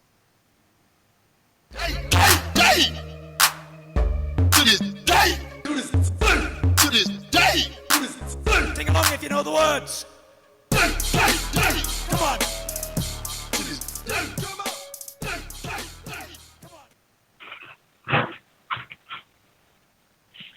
Yo, what's going on, Ness? What's going on, Mike? You guys good? Yes, sir. Couldn't be happier. Yeah. Really? You're happy your champion lost? Come on, Ness. You could do better than that. Yo, 2-time. Listen, he has to actually do it, He hasn't done it yet. Don't give him credit for something he hasn't done. I know, but we going for it, just like y'all was going for it. What's wrong with supporting? 2-time. But listen, you know that it's only you Wilder fans that want the rematch. Most people don't. Contract. You ain't got nothing to say. Anyway, I just said. You said people don't want it, and I said contract, so it don't matter what you want. Just like it ain't matter. We didn't want. Listen, we did not want AJ to fight Ruiz again. After that first fight, we thought it was going to be the same thing. You know we did. Not you. Not you. That's not true. No. Not you. We thought it was going to be the same thing. When you say we, you mean who you referring to by we? Wilder fans or what? America. That's not true because you guys actually paid for it. And it did the most sales on Dazn. So that's not actually true. Paid for it. People wanted to see Come on. There you go, Lion. You're always trying to make your guy look good. See, you almost earned extra time. You was working on a lot of extra time. You had about 12 seconds extra right there, but then you start the lying. What do you mean we paid for it? Dazn is a monthly service, no different than Showtime, no different than Stars, and we been signed up. Don't act like we just signed up. Some may have, but don't say that we paid for it like if it was a pay-per-view. Your champ don't do pay-per-view, especially not in America. He's never even tested the water. Last time he dipped his toes in American soil, you know what happened. He had to take that boy to Saudi Arabia to make sure shit go right. Like, you know. And anybody out here to try to tell me that we didn't expect Ruiz to beat him again is lying. You know what I mean? They lying. We expected Ruiz to beat him again, and he didn't. So that's why you got to watch the rematch. Shit, we was out here talking about, man, fuck that. Mike was the only one like, yo, it's the contract. I'm like, man, fuck that. Get out of that shit. Do a big fight. Go back and do Areola in L.A., do Wilder, and you can't. It's a contract. So no matter what we may want and want to look forward to, there's a contract. Be mad about that. Danny, Alabama. Contracts are made to be kept. Hey, Nelson, Mike, be steady. Are you ready? Ready, baby. Por mi familia de boxeo, ¿cómo estamos? Mi palabras por número uno en Estados Unidos. Yo hablo último de Wilder y Fury. Este es muy cansado. Óyeme, Deontay, I'm a fan, but damn, Brits and AJ making fun of till this day. Fury didn't do a drive-by. He did a walk-up and wet you up. With all these lame excuses, you just need to shut up. You got stole like the gypsy stole your soul. You got mugged by the gypsy thug. Take your L like a man and reinvent your game plan. Don't move the furniture. You can improve with a new attitude. Egos have no amigos, dude. Hope this loss makes you more humble and you come back and rumble. It's all about rhythm, essay. Listen to what I say. Prove you can stick and move. Real smooth. Combinations with that big lick that goes click. Deontay, take your time out and make a comeback, no doubt. And remember, champ, egos have no amigos. Egos have no amigos. Último round. What more can I say? Keep punching, Deontay. Ah, chingas. Just tell your parents just hi. All right, well, thank you there. Danny in Alabama, always with the poetic calls. You love the poems, man. I love it. It's like, it takes me back to my Def Comedy Jam days. What is it, Def Comedy Slam or the poetry, remember? No? HBO? No? You never watched that on HBO? It's a Russell Simmons production, man. I was like 8 in this. For the Poetry Slam? Yeah, I was like 6 maybe. Yo, Mike, stop. Yo, you trying to make me look old, bruh? bruh. Yo, bruh. You was like the big bro. Like big bro in there watching TV right now, mama. I can't watch nothing. Beat Paulie, Michigan. What up, man? How you gonna have me follow up after that guy, man? You got to bring the pain. Woo, man. I don't know, bro. He just got it. He got that sauce.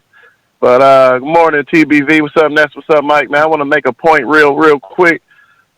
I think that I felt a certain way about the quote unquote excuses too, but actually, I got a wider perspective of it. I think this is our gift and curse. Like in life, we have gift and curse.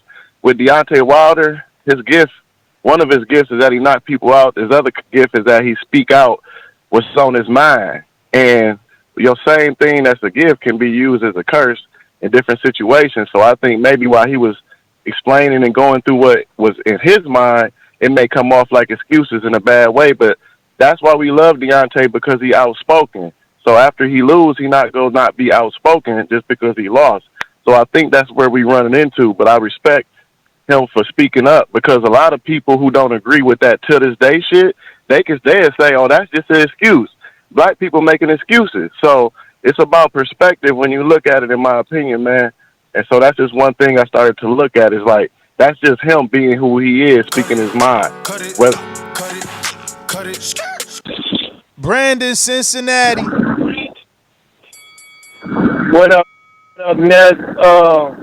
Yeah, Ness, speak for yourself when you said America didn't think AJ was going to win. I, consistently called in saying AJ was going to beat the shit out of the league. You one dude. What was the general consensus, though? You one dude. What was the general consensus amongst boxing fans? You're right.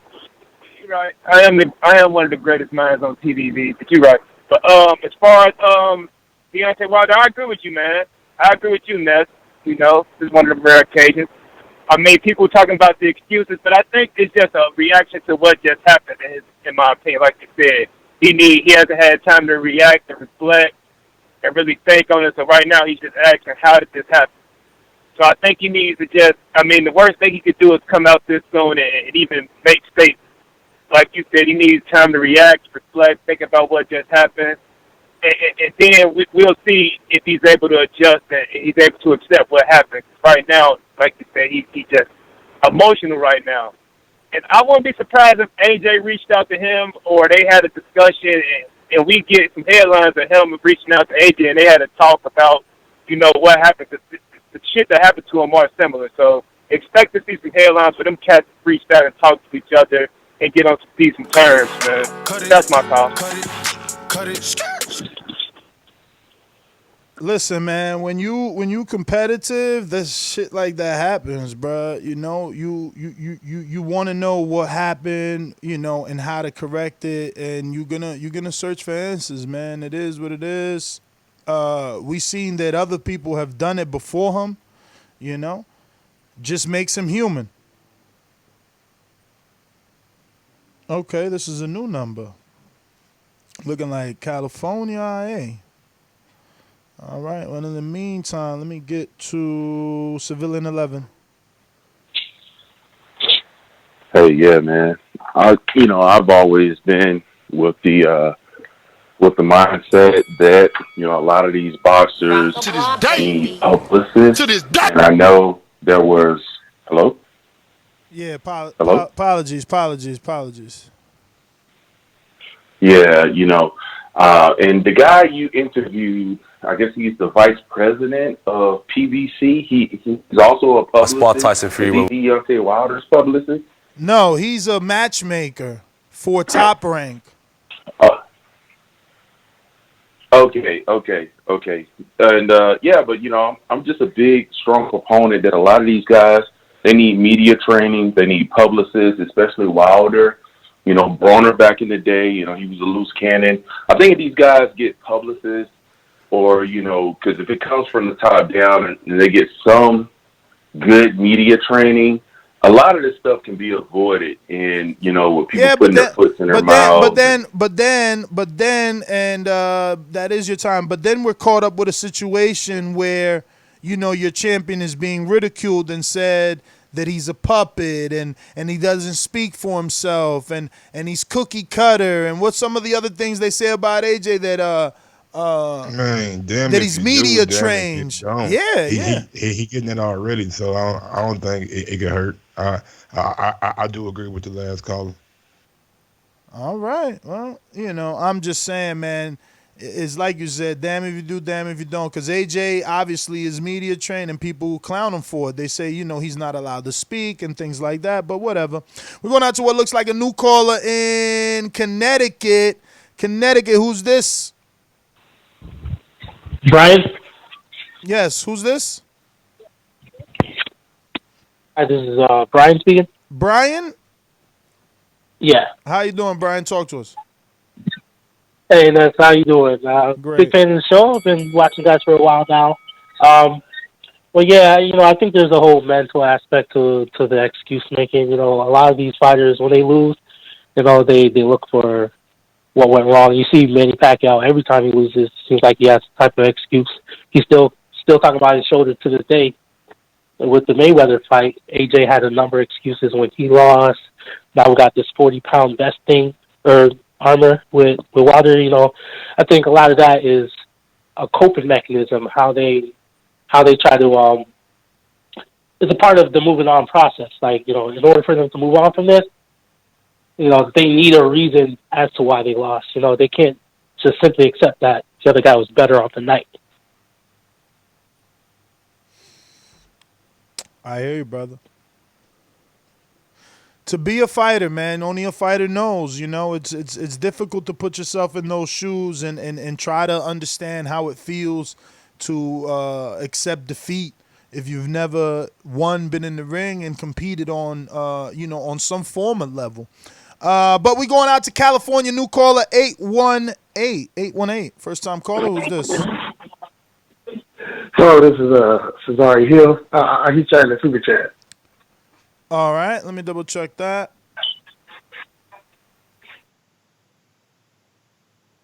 Let me see what he said his name was. Oh, so Hill. Okay, what's going on, brother? Yeah. How's it going, Kings? Check this out, man. This is the shit that this is the shit that tripped me out. If you ain't never been an athlete, you see what I'm saying? I played football all my motherfucking life. Played basketball, baseball. Listen, man, I played at the collegiate level. We ain't never in our motherfucking lives put on no weights. We don't do weights before we go out there and play no football game. You know what I'm saying? Because we know, listen, we train. You get me? We literally hit the weight room, squats and everything, and then go out on the field and run routes and you get me practice. But we don't never do that the day before. The day before a game. Damn, he dropped off. See, and that's why I like Blog Talk, because we know ain't nobody mute him. He literally dropped off. That must be bad connection though. We gonna go out to Big Sev, New Orleans. What up?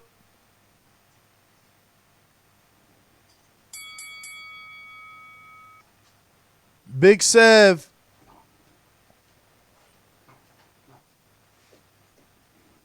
Let me try Caesar.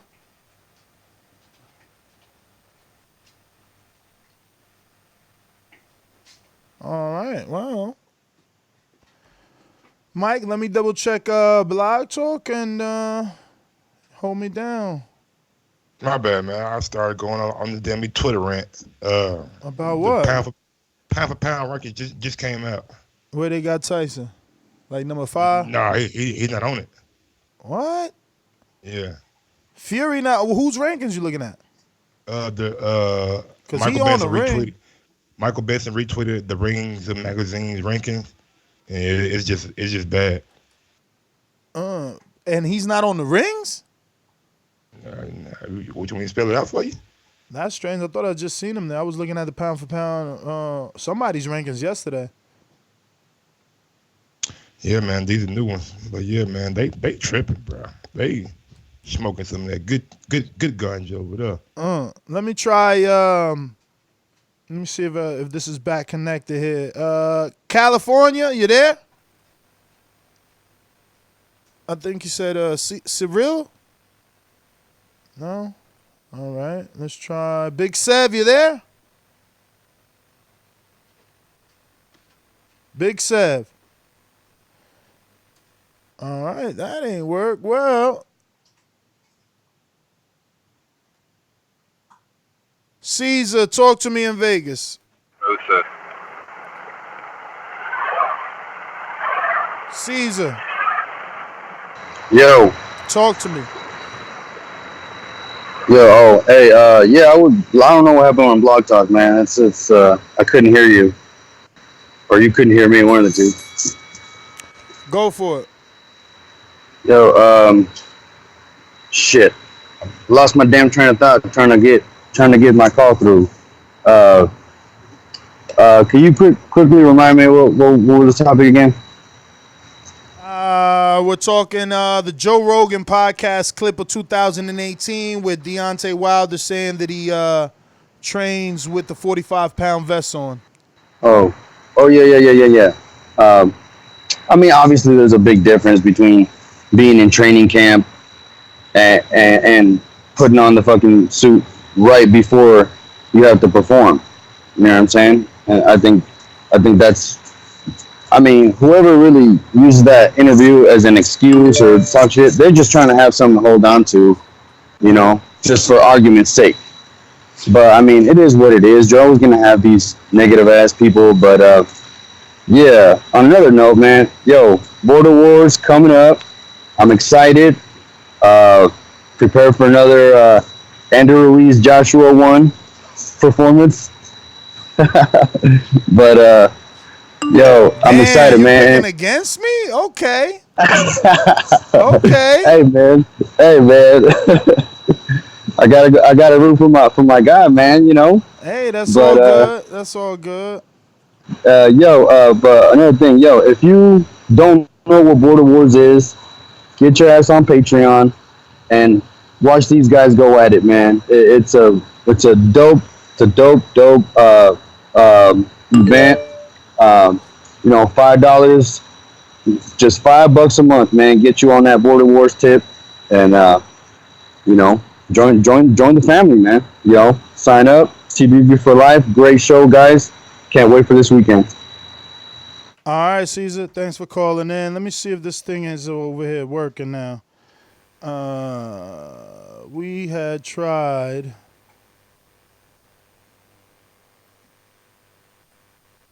Jay Will, you there? I don't know. What is up? Let me see.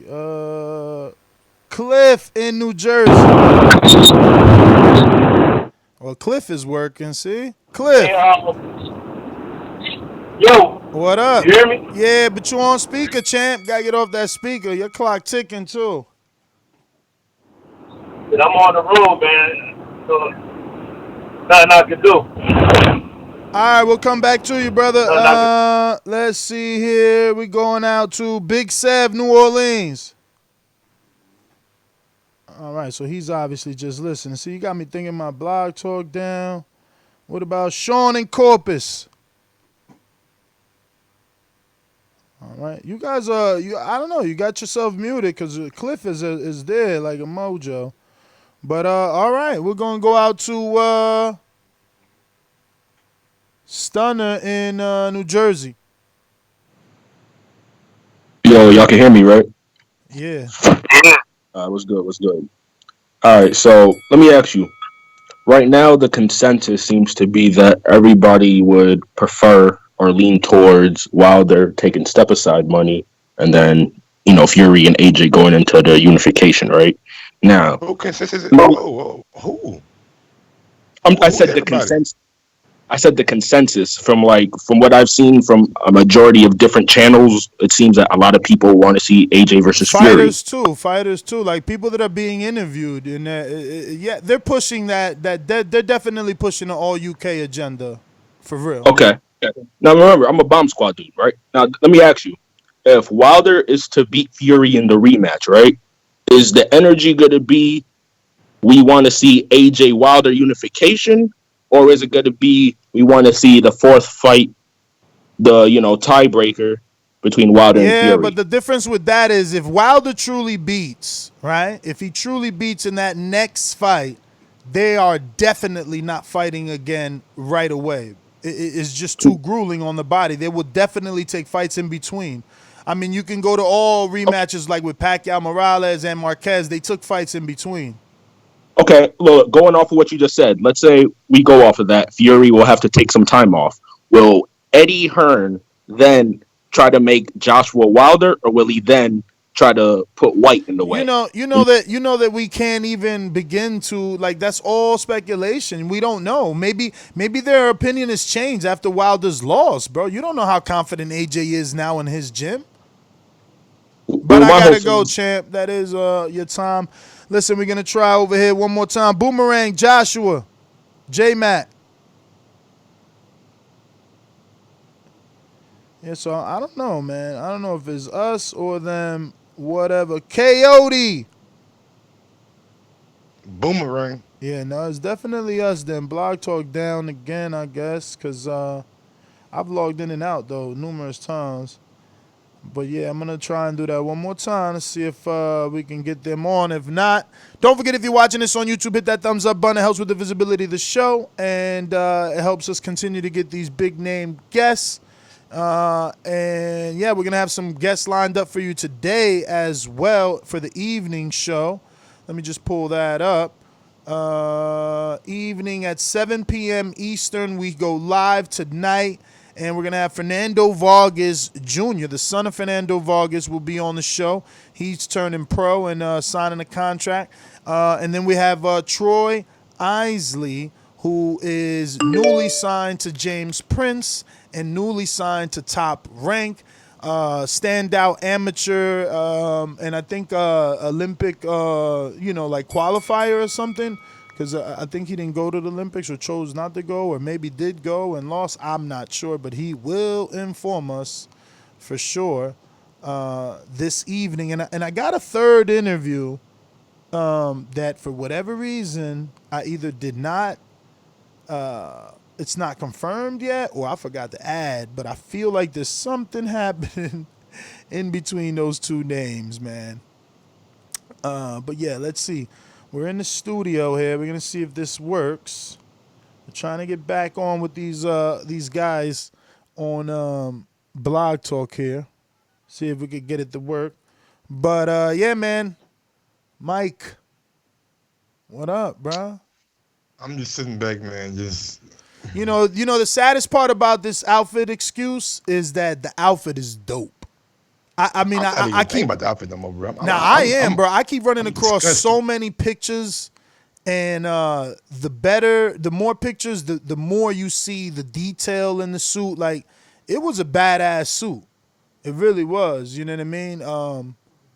It was definitely warrior-like, gladiator-like. Dope, man. The lights over the top. But in a good way. It was dope, man. 40 stacks, too. That's like a car, bro. A nice little 300. You frozen, Mike? You there or what? You reading? Oh, Mike gone, y'all. Damn. Leaving me like this, Mike? What's up with you, bro? Yeah, man, but the outfit, man, it was dope, man. It definitely looked dope. Stop it. I ain't like it for real. I liked it, man. I liked it. It looked good, man. That shit was impressive to me. If he would have got the win, y'all wouldn't even be feeling like this. I'm telling you, you would have been liking the outfit. You know what I mean?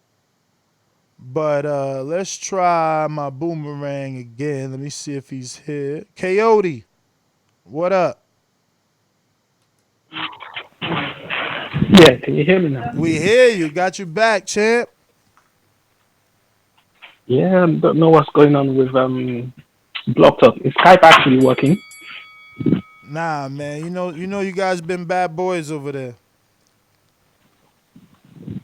Okay, on Skype you can actually create administrators such that people can unmute another person. It's possible in Skype. Oh yeah? Never did that. Yeah. Maybe you can talk about it after the show. So you can definitely have people on Skype and they won't unmute another person. So that's it. You want to say something cool? Wilder's a bum. He's been exposed. He's a fake champ. Bomb squad for life. He's not going to win the rematch. I'm actually looking forward to another Fury beatdown. I think it's going to be epic. Fury is literally going to maul him. If I was him, I would not go back. I would fight anyone else apart from Fury. Fury is just too wrong for him. But hey, and I also think deep down. J-Mac about to call you, Joshua. J-Mac Boomerang. All right, so it's definitely not us. It's some people just busy. That being said, we went to J-Mac. Who's this? Uh-oh, we got some new... smokes. Damn. I was about to be out. Mad people just jumped on. Mike left me, too. He just dipped. I wonder if he said he had to do something. I ain't check a text yet, man. Let me see what we got. Looking like 718. Let's see, do we have this logged in? And we don't. This is a new number. New York City, who's this? What's up? You can hear me? We can hear you. What's your name, brother? What's up? My name is Key, calling from Brooklyn, New York. Brooklyn. First thing I want to call is Brooklyn.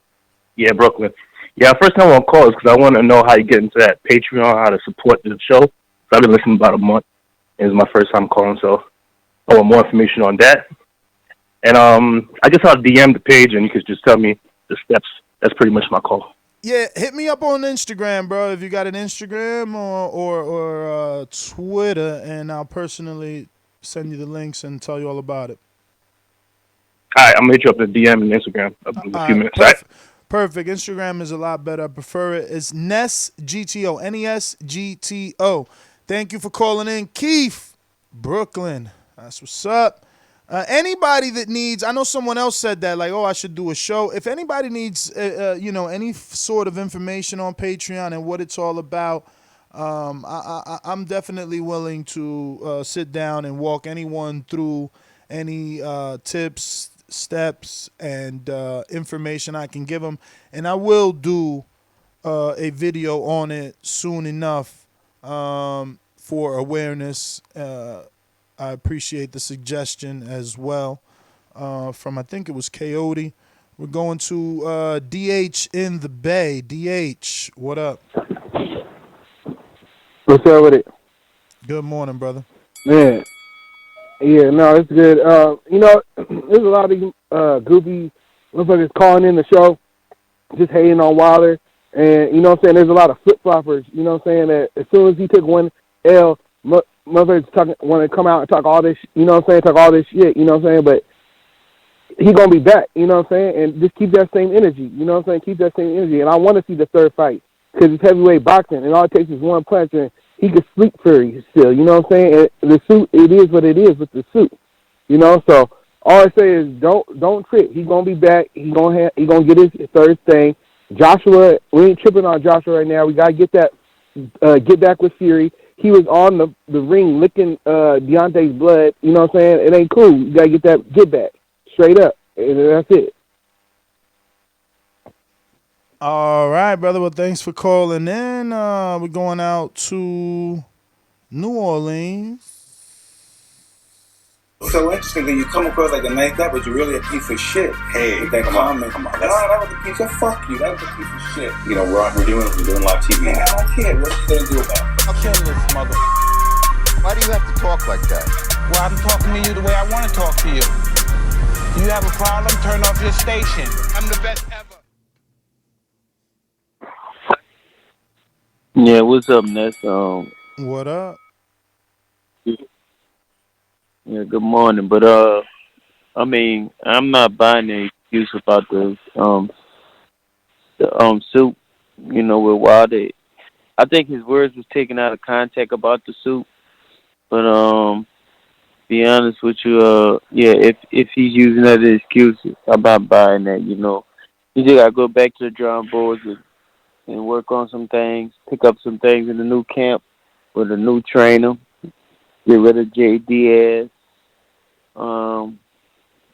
keep him in the camp as a cut man because he's got multiple jobs, but get rid of him as head coach, bring a new coach in there. And also, I don't think Wilder should bypass the fight for money. No matter how much money they're offering him, he should go back in the rematch and take that fight. Because it would look bad on him if he just sell out for money for them to make that big fight out there, Fury and Joshua. That's all I got on it. Yeah, I disagree with you big time, bro, because ain't nobody get mad at Adrian Broner for taking $1.5 million to step aside and not fight Marcos Maidana again, and that was his toughest fight. And let me Google him and see who the fuck he fought after Marcos Maidana. Remember, he was undefeated. He was the man at the time. That fight was supposed to be on pay-per-view. He was running around here talking about he the next Floyd and how he ain't want to give Floyd no loss. And yeah, it's easy for y'all to be like, come on, Ness, you talking about Broner. Back then, people ain't think Broner was a clown. People wasn't, writing him off the way he's written off right now. That was 2013, February 14th. And after he lost to Marcos Maidana by unanimous decision, which people forget, they try to act like he got his ass totally beat, where he fought very hard in a very good fight. But after that, he brought up 135-pounder and Carlos Molina up to 140 to fight. So, yeah, man, if he didn't go into the immediate, he never even got the rematch. He took 1.5 to let Floyd fight Maidana twice. Let's just remember that. Big Sev, New Orleans. What up, brother? Hello? Man, bro, I hear all these excuses, with the suit and all that shit, bro. And I was disgusted with the excuses, bro. But they got this dude on YouTube. He did a video and he was saying Fury cheating with his gloves, right? And I'm like, man, that's some bullshit. I watched the video, bro. He slowed it down. If you pay attention to the first fight and the second fight, Fury had his left hand halfway in the glove where his fist balled up in the palm. So when he hit him with the left hand, he hit him bare fist. And I didn't believe this shit. I'm thinking, he photoshopping it. So dudes like, man, I challenge you. If you think I'm making this video is fake and all that, go get highlights of fight yourself. I did just that, miss. And when I slow it down, dude cheated. Both fights. He don't have the left glove all the way on. His fist is like in the palm of the glove, and he hit him with the palm of the glove, bare fist. Both fights. Like, if you don't believe it, you could do just like dude said. Go pull up a highlight video, show that motherfucker all the way down. Send me the link, man. Send me the link and send me your clips that you found, bruh. We're going to keep it moving, though. That is your time. But, yeah, send it to me. I mean, I seen some of the videos already, but it was from the first fight. Now, I think you're the first person talking about is the second fight. I just think everybody's looking for a reason. Mr. PBC, baby. ThaBoxingvoice.com. I'm the finest. Canelo talking about he believe he can win. Go to my kitchen. Get the sharpest knife and cut the bullshit out. I don't care what you do good. I do every fucking thing great. Mr. PBC, baby.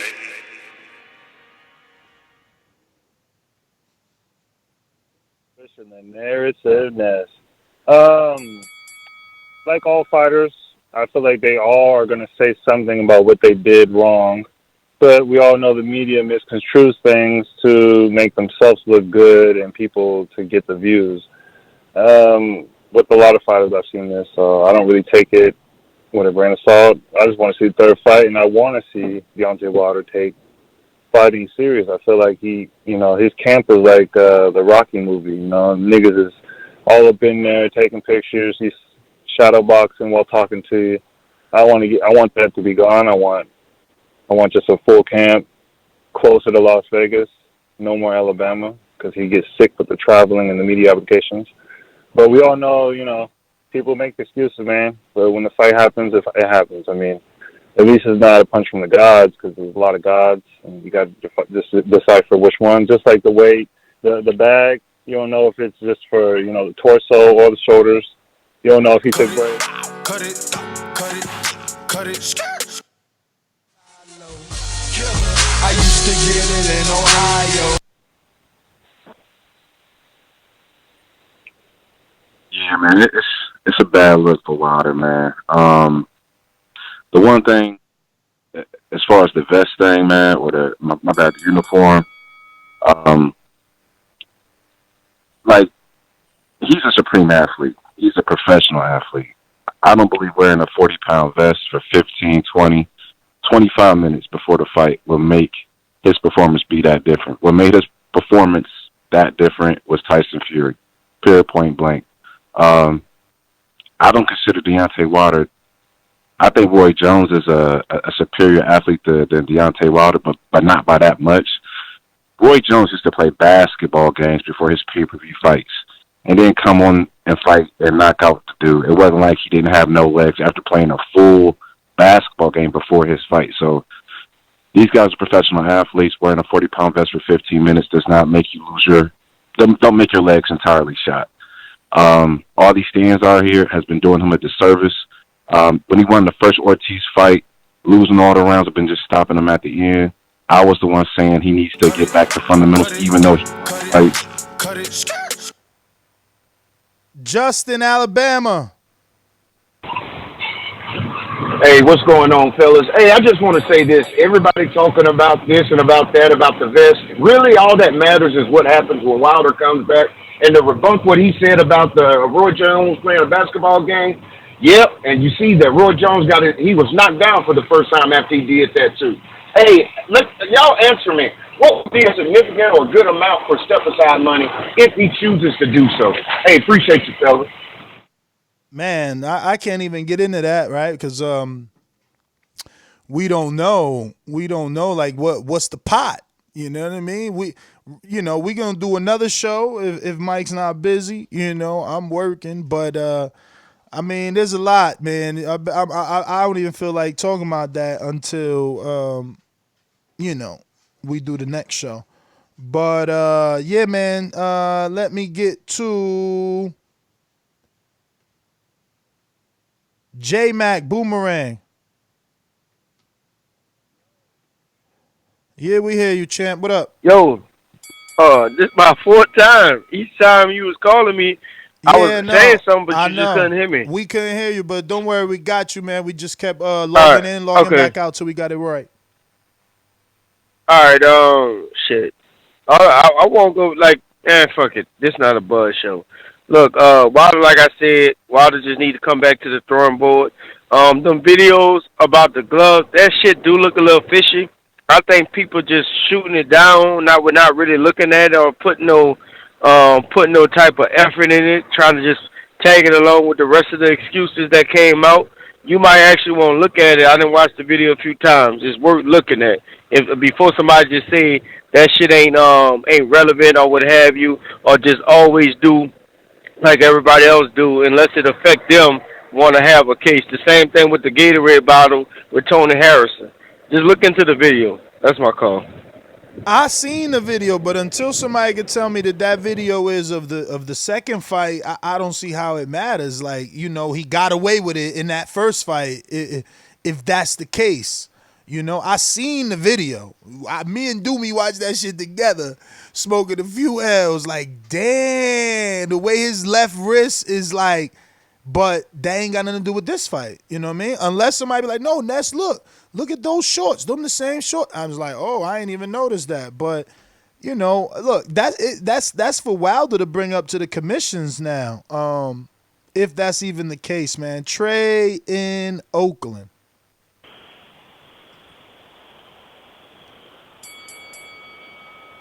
Trey, just listening. Thank you. Getty, Harlem. Yo, Ness, what's the word, man? How you living? Chilling, baby. Another day, another podcast.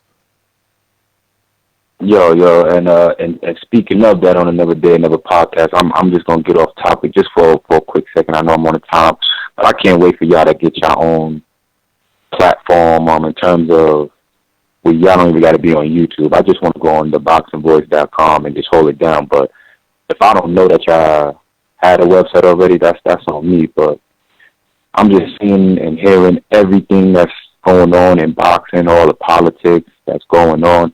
And everything that just keep going, it just goes in the back of my mind. I'm just saying to myself,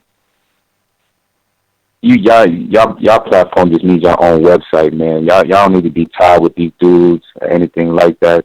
Y'all don't even need to be on YouTube or anything like that. I think that y'all could be successful on your own. I just wanted to call in just to say that, man. I hope my 2 cents went towards the bill, man. Salute. Yo, Mike, I heard in a couple of shows ago I was just listening to that you might have surgery. You know, best of luck to you, man. Blessings.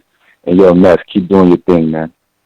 For sure, champ. Getty, Harlem, thanks for calling in. Honestly, bro, like, I don't even want to leave YouTube, man. I want me, Mike, you know, Doomy, Enrique to be all in one place and still stream on YouTube, because even though they are kind of censoring little by little, it is really the only freedom of speech platform, I think, unless, and also just the growth, right? Like, you are put in front of a lot of eyeballs on YouTube. It's like the #2 website in the world. So, you know, we just need to get into a studio, man. Look, Joe Rogan's on YouTube, you know, and none is bigger than him. My man got over 80,000 reviews on iTunes, you know. We think we big dogs with our little 1,000 reviews. He got 80-something thousand last time I checked. But yeah, man. And honestly, you know, not from like a boxing analyst or mixed martial arts commentator standpoint and nothing like that. Just from a podcasting standpoint, you know what I mean? I look up to Rogan. I look up his show, man. I was following Rogan's podcast when he had 7,700 and something change iTunes reviews, bro. And look, I know he's been on TV and all that, so his growth, you know, is natural, but still look up to my man. I would be like excited if we could do Joe Button and Rogan numbers, bro. Because Joe Button's, damn, he blew up on the podcast game, man. He went from like a rapper that I didn't want to hear about no more. You know, I remember the Instagram clip of Joe Buns with a white T-shirt with a hole in it, chasing some white boys that was messing with him, and then he just kept leveling up. Then I seen him like with Tahiri, this bad Dominican. I'm like, okay, let's go champ. Then he leveled up and he got on Love and Hip Hop. I'm like, okay, let's go champ. And then he swung that into his podcast. Well, no, he swung that into the Academic show. Him and Academics was on. What's the name of that? Help me, Mike. Mike, where you at? You muted over there. You low as fuck.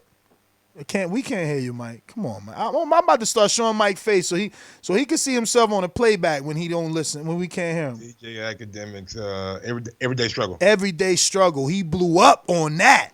And he took a stance like him and Academics ain't get along or something, or him and the network. Oh, it was the Migos. He shitted on the Migos on the carpet. Like, man, I'm not interviewing these clowns. Bloop, dropped the mic. That shit blew buttons up.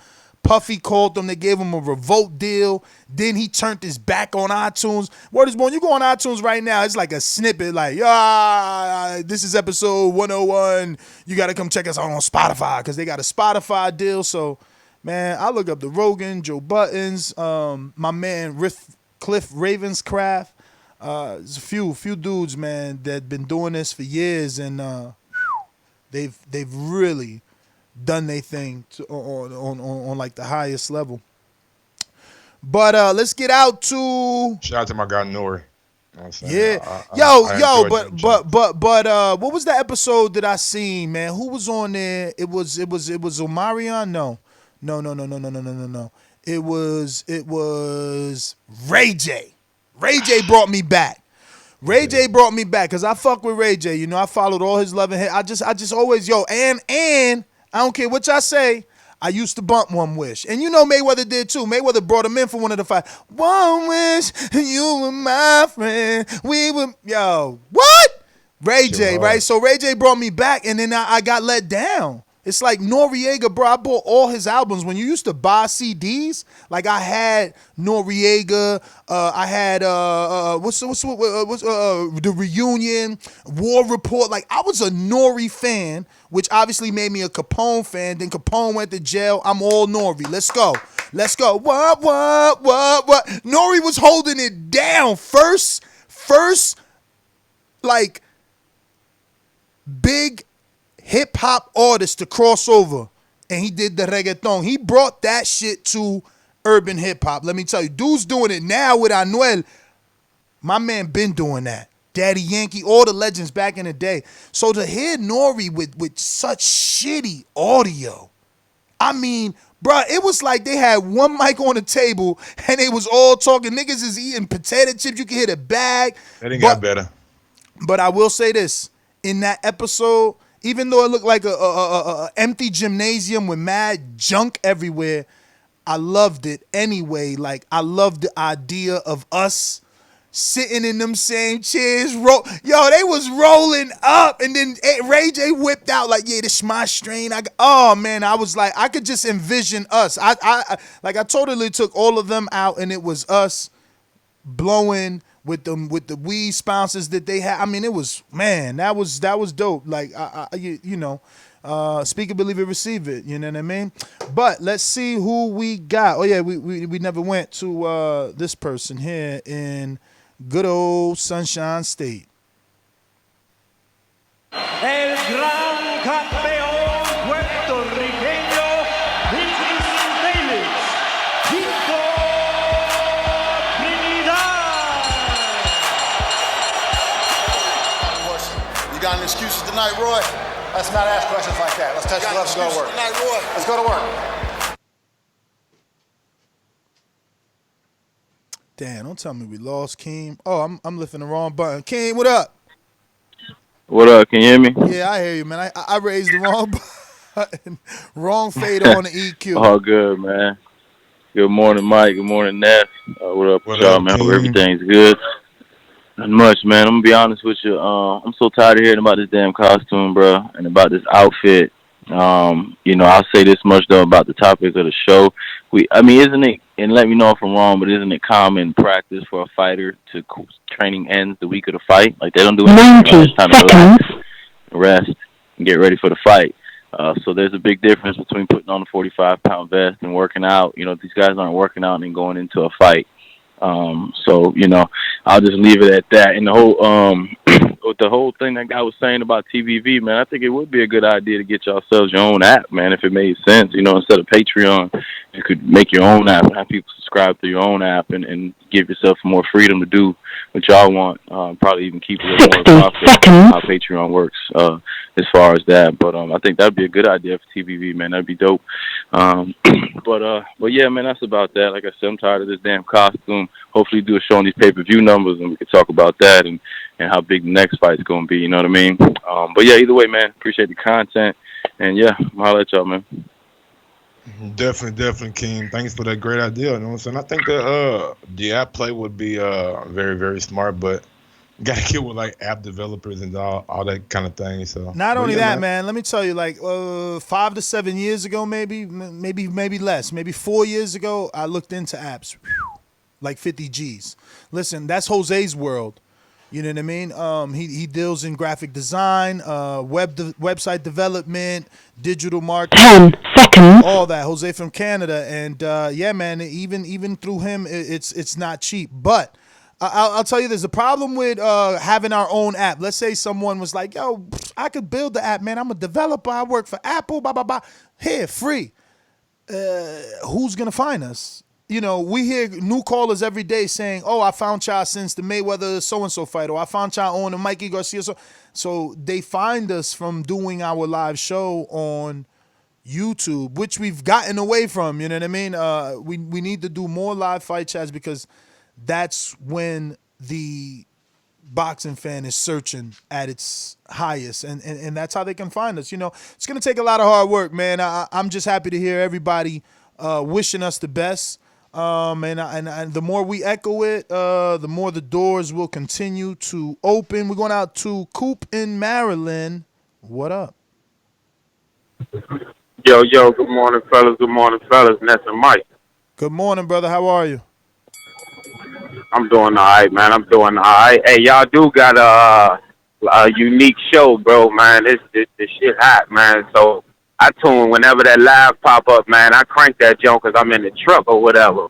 But I'm on the Deontay Wilder thing.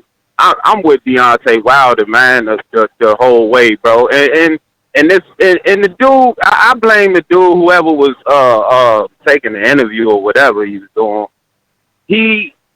I guess Wilder just going through his head on what happened or whatever, and Slim probably took it and ran with it. You know what I'm saying? That's like if you get shot, bruh. You know what I'm saying? That's like if you get shot and Slim got cut off, homie. I know. I heard him. He said like that's if you get shot. Let's just hope it's him and not the whole system again.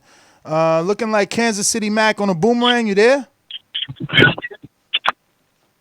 Yeah. I got a few questions. How much time I got? Because it's a lot of stuff. First and foremost, man, I love what y'all do. Everybody give y'all props. Second of all, I didn't call in Sunday, so I'm hungry. Can you feed me some crow?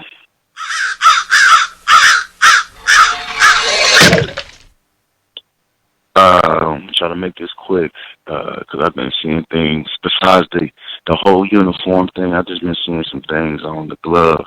I just wanted to know, did y'all see at the beginning before the walkout, why did they cut their camera off? They tried to put a towel over it, but then they pulled the plug so you couldn't see what was going on in Fury's locker room. Bro, you gotta ask Fury, and they camped that. I don't know, and the camera came back on, so I don't see how I don't know how long it was off, but it came back on. Maybe somebody went in there and told him, "Hey, don't be messing with the cameras." Yeah, because that's a red flag. You know what I'm saying? Till more facts come out, I think Wilder just said it was the uniform because they know it was maybe something they know. All I know is Wilder didn't look himself. Out of all the 42 fights, from the time I watched him taking that Dazn belt, even that first Fury fight, it just seemed off. And I'm not gonna say it was no 40-pound uniform. So you know what I'm saying? And then they got some stuff where he was sparring with the guy, and he said he didn't have no pads in it. He tried to spar him with it. So, you know, it's coming out of the air. It's not anyway. But that's why I respect Mayweather, what he does with the ring. He checks everything. Just like how he did Madonna. Ain't no pads in these gloves. You got people that don't even watch boxing, casuals coming out with these videos. But it's all good, man. I still ride with Wilder. He won the battle, but it's still a war. Still a war. So, appreciate what y'all doing. And that's just more questions. Just more questions. Just look at the details. The devil's in the details. Always in the detail. All right, I'm out. All right, champ. Yes, sir. Gave you the boomerang there since you said you had a lot to talk about. Let's see. I think that might be it there. Oh, we got Vito, New Orleans. What up? I thought Vito was in Malaysia. What up, Vito? What's good, brothers? What's going on? How it do? I do. Hey, man, I just got a couple comments. First of all, I'm still pissed at Wilder for giving these people the satisfaction of that Tyson Fury victory, bro. The whole build up to the fight, it was all about how Fury got up, and Fury got up when he never credited Wilder for never going down in the first place. But it was all about Fury getting up, the entire American media. Second of all, the YouTube channel you want to go to is Young Pharaoh. That's the guy who broke down, and the title of the video is called, Did Deontay Wilder Get Cheated Both Fights? Now, the first fight, for a fact, we know he got cheated because it was a 10-second count. His glove was still on the ground. It should have been a knockout, period. Second fight, yes, the left glove is on his wrist. He is punching barefisted. And they broke the whole thing down. So the YouTube channel is Young Pharaoh. And like I said, I'm just disappointed that Wilder gave these people the satisfactory of being able to enjoy that victory. There was no way they was going to let Wilder win during Black History Month. It wasn't going to go down like that. Wilder should have came in ready, thinking about all of that with a good game plan, man. Period.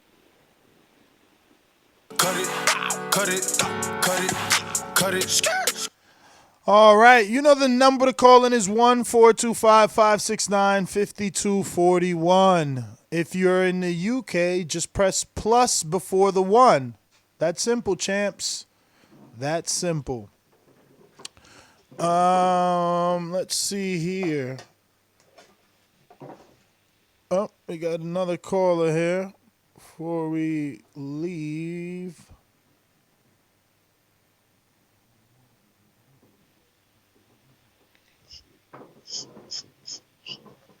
Okay, that dropped off. That was quick. So that leaves us with... Did we ever get to this new call? Let me double check. Nope. New caller in Phoenix, Arizona. What up? What up, new caller? What's your name? What up? Yes, what's up, brother? What's your name? Can you hear me? We hear you. What's your name? My name is Tomas. Can you get off a What's up, speaker? man? Yeah, hold up. What's going What on? up? What you said your name was? Tomas? My name's Tomas, bro. How you doing? All good, brother. How are you? Pretty good, man. Hey, man, yeah, I just wanted to say, man, about that Wilder fight, man. You know, I think right now his biggest battle is himself, bro. You know, adversity introduces you to yourself. You know what I mean? And you know, I'm just a boxing fan, bro. I'm a boxing fan. I can't say that I'm a Wilder fan or a Fury fan, but I just know that you know, he's got to step up, man, and not make excuses for himself and just do better the next time, bro. You know what I mean? That's all I got, bro. What was his name again, Ness? Tomas. Thank you for calling in, Tomas, man. We appreciate it. Yes, sir. Looking like, let me see. Did we Super get chat this? coming in from Texas C. Ness, tell the Border Wars fighters no costumes. Yo. Cliff in Clifton. Oh, still driving, champ. Sean in Corpus.